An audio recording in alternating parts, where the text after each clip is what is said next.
दो तीन बातें दिल से कहनी है आपको। सुना होगा आपने बहुत सी कहानियां, बहुत से चैनलों पर डर का नाम लेकर किस्से सुनाए जाते हैं, लेकिन वो सब बस सुनने भर के होते हैं। असली दर्द, असली खौफ, आपकी रूह तक उतर जाने वाला डर सिर्फ भूत की कहानी 33 नूर आलम के साथ पर ही मिलता है। ये वो जगह है जहां कहानियां आपकी सांसें रोक देती है, दिल की धड़कनें तेज कर देती है और रात को नींद छीन लेती है।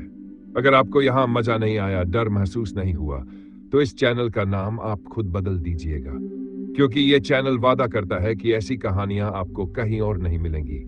हर नए वीडियो के साथ एक नया जख्म, एक नया खौफ आपकी रूह को छू कर जाएगा। तो जल्दी से चैनल को सब्सक्राइब कर दीजिए ताकि जब भी नया वीडियो आएगा वह अपने आप आपके पास पहुंच जाएगा।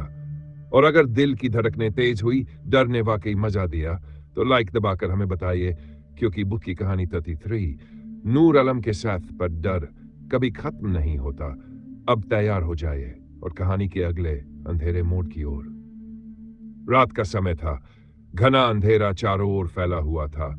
आसमान में बादल छाए थे और कहीं कहीं बिजली की गड़गड़ाहट सुनाई दे रही थी। सड़क सूनी और वीरान थी, सिर्फ कभी कभार भटके हुए कुत्तों का भौंकना सुनाई देता। मैं एक ट्रक ड्राइवर हूं और साथ में मेरा खलासी बैठा था। हम दोनों माल लेकर शहर की ओर जा रहे थे।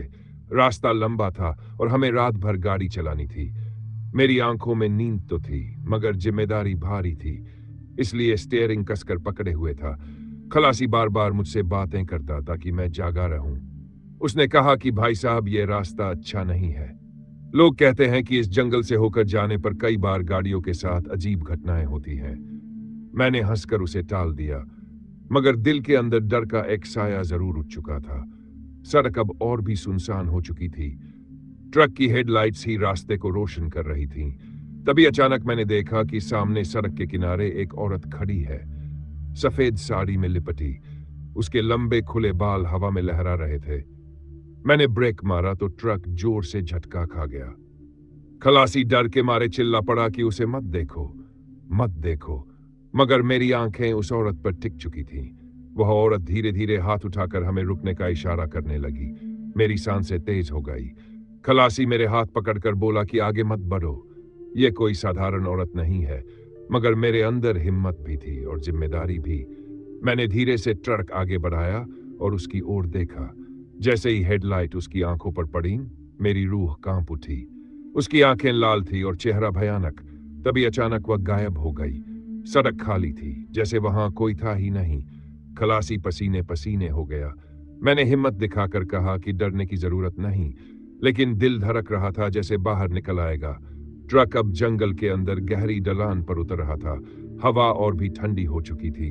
हर तरफ चिंगरों की आवाज और उल्लुओं की डरावनी चीखें सुनाई दे रही थी। तभी अचानक पीछे से किसी ने ट्रक के गेट पर जोर से खटखटाया। मैंने शीशे से देखा तो कोई काली परछाई भागती हुई दिखाई दी। खलासी डर कर मेरी गोद में गिर गया और कहने लगा कि यह वही आत्मा है जो लोगों को इस जंगल में मार डालती है। मैंने हिम्मत जुटाई और ट्रक की रफ्तार तेज कर दी, मगर जितना मैं ट्रक आगे बढ़ाता उतनी ही अजीब अजीब परछाइयां ट्रक के चारों ओर मंडराने लगीं। खिड़की से ठंडी हवा नहीं, बल्कि जैसे बर्फीली सांसें भीतर आ रही हों। मेरा गला सूख गया और हाथ कांपने लगे। खलासी रोते हुए कह रहा था कि भाई साहब, हमें यहां से निकलना ही होगा, वरना हम बच नहीं पाएंगे। लेकिन रास्ता खत्म ही नहीं हो रहा था, जैसे हम किसी अनजाने चक्कर में फंस गए हो। चारों ओर सिर्फ अंधेरा और अजीब सन्नाटा था। अचानक ट्रक बंद हो गया, इंजन एकदम खामोश। मैंने बार बार स्टार्ट करने की कोशिश की, मगर नाकाम रहा। बाहर गहरी खामोशी छाई थी और तभी दूर कहीं से औरत की हंसी सुनाई दी। वह हंसी इतनी डरावनी थी कि मेरी रूह कांप उठी। खलासी डर के मारे ट्रक के नीचे उतरना भी नहीं चाहता था, मगर पेट्रोल और पानी चेक करने के लिए मुझे उतरना पड़ा। जैसे ही मैं नीचे उतरा, मुझे लगा कि कोई मेरे पीछे खड़ा है। मैंने मुड़कर देखा तो वही सफेद साड़ी वाली औरत खड़ी थी। उसकी आंखों से खून टपक रहा था और चेहरा विकराल। उसने अपने लंबे हाथ मेरी गर्दन की ओर बढ़ाए। मैं चीख पड़ा और वापस ट्रक में कूद गया। खलासी ने मुझे खींचकर अंदर बैठाया और तुरंत दरवाजा बंद कर दिया। दोनों कांप रहे थे। तभी अचानक ट्रक का इंजन अपने आप स्टार्ट हो गया। मैंने बिना सोचे समझे एक्सीलरेटर दबा दिया और ट्रक तेजी से भागने लगा, मगर वह औरत हमारे साथ साथ दौड़ रही थी। उसके पैर जमीन पर नहीं थे, बल्कि वह हवा में तैर रही थी। खलासी जोर जोर से भगवान का नाम जपने लगा। मैंने भी हनुमान चालीसा गुनगुनाना शुरू किया। तभी अचानक वह औरत जोर से चीखती हुई गायब हो गई। सड़क साफ थी, मगर डर अब भी हमारे साथ था। रास्ता खत्म नहीं हो रहा था। घड़ी देखी तो रात के 3 बज चुके थे। ये वही समय था जब कहा जाता है कि भूत प्रेत सबसे ताकतवर होते हैं। मेरी हालत अब निढाल हो चुकी थी, मगर ट्रक चलाना जरूरी था।